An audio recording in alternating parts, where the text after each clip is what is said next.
Fase 1 del capitalismo de consumo, también llamada la sociedad del mercado de masas. Les he traído dos autores del contexto para esta charla, como material de apoyo al desarrollo del ejercicio Escenarios industriales en Colombia. Uno de ellos es Gilles Lipovetsky con su libro La felicidad paradójica y el segundo es Thomas Hein con su trabajo La expresión personal, me lo llevo, una historia del shopping. Pero antes quiero detallar algunos datos del proceso de industrialización en Colombia. De acuerdo con Pérez Toro, Colombia ha pasado por 5 periodos en los que se unen sucesos históricos y económicos que nos unen y nos separan con los narrados por Lipovetsky. El primero de ellos va entre 1900 y 1925. Este autor lo denomina industrias de regiones. En la charla sobre eslabonamientos se vio que Colombia es un país con economías de regiones, ancladas en sus orígenes a economías de enclave. Para estas fechas el país decidió modernizarse, por lo que se le ha llamado al periodo el despertar industrializador. Entre 1929 y 1934, el segundo periodo lo inscribe con la depresión económica ocurrida en Estados Unidos hasta la Segunda Guerra Mundial. En este momento Colombia acumula muchas reservas internacionales, ya que los puertos del mundo estaban cerrados, no se producía y tampoco se exportaba. Colombia se vuelve proveedor de suministros a los países afectados. En la charla que sigue a esta, ampliaré de manera general las causas que motivaron la crisis del 29, para que entiendan el impacto que produjo esta en las economías del mundo. El tercer periodo va entre 1950 y 1955. Pérez Toro menciona en este, aparte, la guerra de Corea, que no entraré a detallar. En este periodo escasean las divisas, por lo que se crea el Plan Vallejo en Colombia. Fue un sistema de fomento que empezaría a actuar en 1961. El Plan Vallejo buscaba que los productores trajeran materias primas e insumos con bajos impuestos para luego exportar lo que producían. Todo con el objeto de promover el desarrollo económico, social y el equilibrio cambiario. Cabe recordar que la ventana de observación de este ejercicio llega hasta la década de los años 70 del siglo pasado, o fase 2 del capitalismo de consumo de acuerdo con los periodos tomados de Lipovetsky.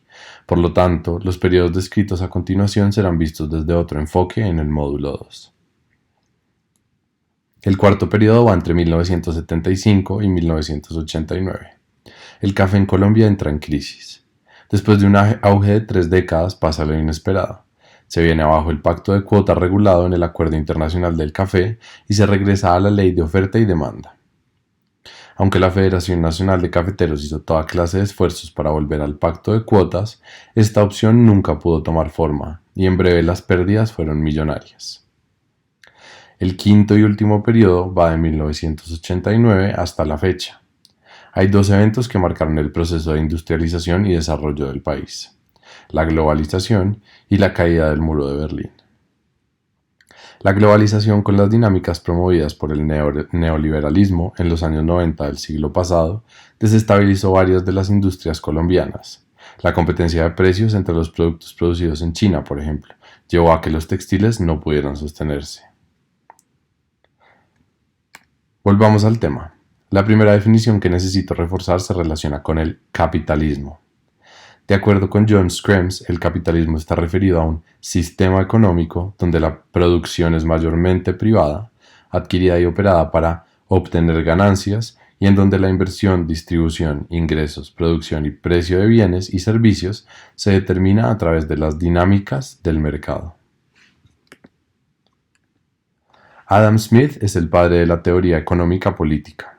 Su gran obra fue La naturaleza y causas de la riqueza. Con seguridad muchos de ustedes lo conocen y habrán oído hablar de sus teorías y principios. En esta charla hablaremos de algunos principios que aún hoy están vigentes y son útiles para nuestro ejercicio.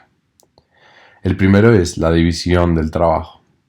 Este concepto se refiere a la especialización de la mano de obra dentro de un proceso. Todos deben recordar a Josiah Wedgwood, productor de vajillas inglesas, quien mejoró no solo el diseño de las piezas, sino los procesos de fabricación dentro de sus talleres, aumentando los espacios de trabajo, especializando la mano de obra y aumentando la producción. El segundo principio se refiere al ahorro en torno a la acumulación del capital. En términos muy generales, dice que hay que producir y vender para tener plata. El tercer principio se une al cuarto. La competencia está atada a la mano invisible. En teoría, el Estado no debe involucrarse en los asuntos del mercado. Los mercados se regulan por sí solos. ¿Por qué la mano invisible está sujeta de alguna manera con la innovación? Miremos este ejemplo. Usted produce chocolates y gana plata, pero su vecino, quien también vende, le está yendo mejor. Usted se pondrá en la tarea de saber qué está haciendo él. Luego implementa lo que él hace y le comienza a ir mejor, pero su vecino se da cuenta de los cambios que ha hecho, por lo que ahora él tendrá que implementar nuevos cambios y así no perder mercado. Esta dinámica nos ha llevado a que los productos y las tecnologías estén en permanente renovación, cambio y transformación. La oferta y la demanda se regulan por ellas mismas. Con respecto al quinto principio, el valor de uso y valor de cambio, hablaremos en la siguiente diapositiva.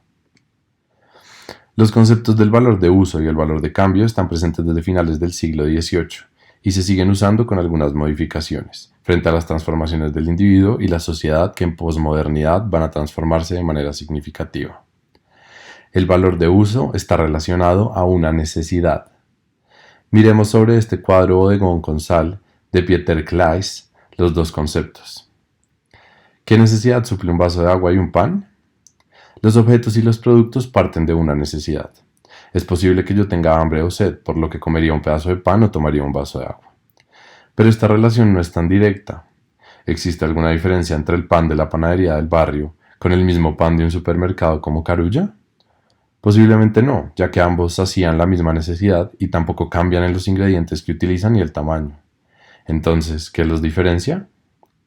El valor de cambio se determina a través de lo que cubre la necesidad.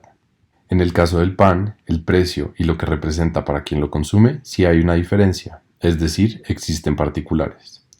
Estas están determinadas por diferencias sociales y culturales que llevan a que lo compre en un lugar y no en otro. El valor de cambio se asocia con las dinámicas del mercado. Este será uno de los aspectos que Karl Marx criticará en el fetichismo de las mercancías. El valor de cambio también puede verse a través de la equivalencia, la cual se mide desde los costos de producción en los que se incurre un producto en la fabricación. Se habla de las materias primas, la mano de obra, la infraestructura y gastos adicionales al trabajo. Por lo tanto, el valor de cambio también es una forma de representación y es acá donde también Marx hace su crítica al plusvalor o plusvalía. Marx dice que si el empleador tiene esclavizados a los obreros, hay explotación. Este es un grabado de Gustavo Doré. En este grabado muestra a la gente que vivía en Londres durante el proceso de industrialización. Es evidente la pobreza derivada de los sueldos que les pagaban en las fábricas a estas personas. ¿Cómo se llamaba la clase trabajadora? El proletariado. Estos trabajadores no eran consumidores, por lo tanto, ¿quiénes eran los consumidores? Pues la burguesía. Ellos eran los dueños de las fábricas, de los medios de producción, las materias primas, de toda la infraestructura para producir. Eran ellos quienes recogían las utilidades que les dejaban producir y vender. Por lo tanto, podían gastar y consumir. Era la sociedad de consumo de la época. ¿Cómo era la clase trabajadora de Colombia a principios del siglo XIX? ¿Quiénes eran los productores y consumidores en Colombia en esa época? Detengámonos en Marx. Fue un filósofo, economista, sociólogo, periodista, intelectual y militante alemán de origen judío. El fetichismo de las mercancías es la ocultación de la explotación de la cual es objeto el proletario, al presentarse las mercancías ante los consumidores sin que ellos observen la explotación o plusvalía. El valor del producto radica en el tiempo de trabajo socialmente necesario para su producción, y esto determina el valor de la mercancía. A finales del siglo XVIII la gente trabajaba en 2 jornadas, cada una era de 12 horas. Producir tenía un costo humanamente muy alto. No había políticas que protegieran el bienestar de los trabajadores. Marx ubica la crítica en este punto. Los salarios no representan el tiempo ni lo que deberían ganar los trabajadores para poder tener mejores condiciones de vida, mientras que las ganancias se quedan en manos de los capitalistas, siendo este el valor que el trabajador asalariado crea por encima del valor de su fuerza de trabajo. Ford y Leo Cobb son 2 ejemplos que permiten la movilidad social de sus empleados, mejorando así su calidad de vida. Una vez terminado las definiciones del contexto, entraremos a hablar de las 2 fases que nos proporciona Lipovetsky del capitalismo de consumo. La primera fase va desde 1880 hasta la Segunda Guerra Mundial. Él la denomina la sociedad del mercado de masas. La segunda fase, Lipovetsky la llama la sociedad del consumo de masas. Arranca en 1950 y va hasta 1980, momento en que se presentará otra crisis en el capitalismo, llamada la crisis del petróleo. Este evento se ampliaría en la siguiente charla. La primera fase se para en la segunda revolución industrial, donde los avances tecnológicos aumentaron la productividad. Los mercados se amplían frente a la posibilidad de bajar los costos de producción. Por lo tanto, fue necesario educar a la clase consumidora para que compraran, para instituir el ciclo capitalista del que se requería para mantener las ganancias. Ya en la segunda fase, los esfuerzos se consolidan hacia ir y seguir avanzando en el anhelo capitalista, con el extraordinario crecimiento económico unido a una elevación del nivel de productividad del trabajo y a la generalización de la regulación fordiana de la economía. Como consecuencia, se multiplican, según Lipovetsky, hasta en 3 y 4 veces el poder adquisitivo de la población. Se difunde el crédito y muchas personas pueden satisfacer sus necesidades básicas y disponer de un excedente que podían destinar para el mejoramiento del nivel de vida. La lectura de Lipovetsky se organizó de manera que se pueda entender en partes los eslabonamientos de producción y distribución, más no el de consumo. Vale aclarar que la mirada de Lipovetsky da a la dimensión de consumo no responde de manera directa con el eslabonamiento del mismo nombre y ofrecido por Hirschman en la teoría del eslabonamiento. Arranquemos. La gráfica presenta las tres dimensiones antes mencionadas. La dimensión de producción hace referencia a 4 características que determinaron el crecimiento de la industria, por ende de la economía. La primera y la segunda característica, el autor las inscribe en las técnicas de producción interrumpida y la estandarización. La tercera, aunque toca a la segunda, también se une a la cuarta. Les hablo de la organización científica del trabajo y el aumento de la productividad a menor costo. Un claro ejemplo de estas características fueron las implementadas por Henry Ford, que ustedes muy bien conocen, pero que traeré a sus memorias. La dimensión de distribución también tiene 4 características. Estas responden a la dinámica que se implantó con la producción, es decir, a más producción, más mercado, trayendo como consecuencia el crecimiento de los mercados a nivel nacional e internacional. Estamos hablando entonces del comercio a gran escala. La tercera característica es vender la mayor cantidad de productos con un pequeño margen de beneficio. Y la cuarta característica es la rotación rápida de existencias a un bajo beneficio, que junto con la creación de los grandes almacenes llevaron a nuevas formas de consumo y seducción por los productos. La dimensión de consumo juega con 4 características también. La primera se dio con la democratización al acceso de bienes comerciales. Cada vez más personas consumían productos, pero para que esto sucediera no solo se necesitó de tiendas y almacenes, sino también de la educación de los consumidores. Esto se hizo a través de publicidad e implementación de técnicas de mercadotecnia, como la marca y la diversificación de las mercancías, siendo estas la segunda y tercera características. Con los grandes almacenes viene la cuarta característica, la democratización del deseo, sobre 2 pilares, el consumo por seducción y el consumo por distracción. En ese sentido, algo similar pasa hoy cuando salimos a hacer compras a un mall o a un centro comercial. Las vitrinas nos seducen con sus productos y también nos distraen. Hablemos con ejemplos de las técnicas ininterrumpidas de producción y la estandarización. Para comienzos del siglo XVIII ya se podía ver fábricas con procesos de estandarización en la producción de los textiles. Richard Arkwright era un señor inglés que comienza a estandarizar la producción de telas. Él trabajaba con telares de molinos de agua, por lo que era necesario tener las fábricas cerca de los ríos. Y si bien esta forma de producción era rápida, este fabricante decide moverse a la elaboración de textiles con motores a vapor, para llegar así a los centros urbanos. Lo anterior determinó la forma de producir y la relación de trabajo entre los obreros. Imagínense entonces estos trabajadores que vivían en urbanizaciones en donde las casas eran de 2 pisos. Mientras la familia del primer piso salía a trabajar, la segunda dormía en el piso de arriba. Luego el turno de trabajo se cambiaba. La familia de arriba iba a trabajar y la del primer piso dormía. A este sistema se le llamó la industria de las camas calientes.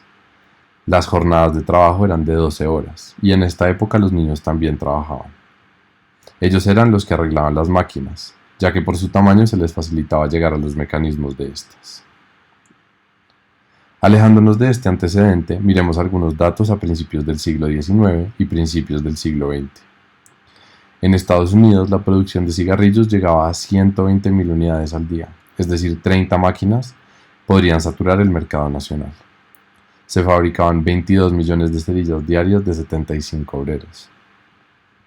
Procter & Gamble ya producía 200.000 jabones Ivory diarios. La industria acapara la producción de alimentos. Entre ellos estaban cereales para desayunos, sopas y leches industrializadas que venían envasadas en latas. Marcas como Quaker, Kellogg's, Campbell y Coca-Cola toman protagonismo en la escena. Ahora hablemos con ejemplos de la Organización Científica del Trabajo. La Organización Científica del Trabajo se dio con Frederick Taylor. Muchos de sus postulados ya se venían dando desde el siglo XVIII con Josiah Wedgwood. Como se mencionó en diapositivas anteriores, este fabricante de loza ya caminaba sobre los principios de la división del trabajo y procesos de diferentes tareas, y la producción en serie. Esta forma de trabajo le quita al operario la capacidad de crear, la autonomía de inventar y de proponer innovaciones dentro del proceso o el diseño. Solo debía seguir secuencias y pasos. ¿Hubo división del trabajo en alguno de los casos de la industrialización del café, los textiles o la cerveza? Wedgwood fue el primero en contratar artistas. John Flaxman, escultor, ilustrador y dibujante inglés, fue uno de ellos. Wedgwood le compraba el diseño y sus operarios lo replicaban. De esta manera logró estandarizar los productos e incrementar el valor de estos con diseños de calidad, aunque esta no era la tónica general, ya que no se daba tanta importancia a la estética. ¿Qué hizo entonces Frederick Taylor? Creó una teoría económica de producción y la volvió mucho más estricta a lo que se venía dando. En otras palabras, volvió a los trabajadores casi unas máquinas. Taylor fue un ingeniero mecánico, economista estadounidense, padre de la administración científica. 5 fueron los principios a los que apuntó su trabajo. El primer principio se ubicó en la división sistémica de las tareas específicas. Ya no solo son las operaciones repetidas como se dio con Wedgwood. Se buscaba pegar las asas o las orejas al pocillo en menos movimientos. Eso hacía que fuera más rentable la producción. El segundo principio se refería al salario promocional, al valor que añaden los trabajadores en el proceso. Les pregunto, ¿quién da más valor a un producto, el diseñador o el operario que pega asas al pocillo? Claramente el diseñador, en la medida que el producto trae consigo un valor agregado. El tercer principio se relaciona con la organización racional en secuencias y procesos. Era necesario diseñar la secuencia del proceso para poder calcular los pasos y sus costos de producción. A menor tiempo en cada paso, mayor la cantidad de productos, por tanto, más mercado. El cuarto principio se refiere al cronometraje de las operaciones, medir los pasos de cada proceso y el tiempo. Este principio hizo más esclavizantes las labores. De hecho, es una de las críticas que hace Chaplin en su película Los tiempos modernos. Y el quinto principio se vincula con el sistema de motivación y pagos de primas por rendimiento. Al trabajador se le pagaba por horas extra. En el caso de Ford, este pagaba bonificaciones por rendimiento. Esta era una forma de motivar diferente al principio propuesto por Taylor, que finalmente terminaba siendo una herramienta de presión y explotación. Pagar poquito y tener que trabajar más. Para quienes no han visto la película de los tiempos modernos, acá les traigo una imagen. Como les mencioné, es una crítica al modelo taylorista. De una máquina salen unas piezas que no saben qué son. Cada operario debe hacer algo, que en caso de que alguno se detenga, el proceso se arruinará. Detrás de Chaplin está un supervisor que le está diciendo y obligando cómo tiene que hacer las cosas. Es una burla a los procesos dados en el modelo y evidencia lo que ya les mencioné. Formas de trabajo esclavizantes. Pasemos ahora a la teoría fordista, que nos permite explicar estos dos fenómenos. El aumento de la productividad a bajo costo y vender mayor cantidad de productos con un pequeño margen de beneficio, como se ve en la relación con la diapositiva. Ford no inventó las cadenas de producción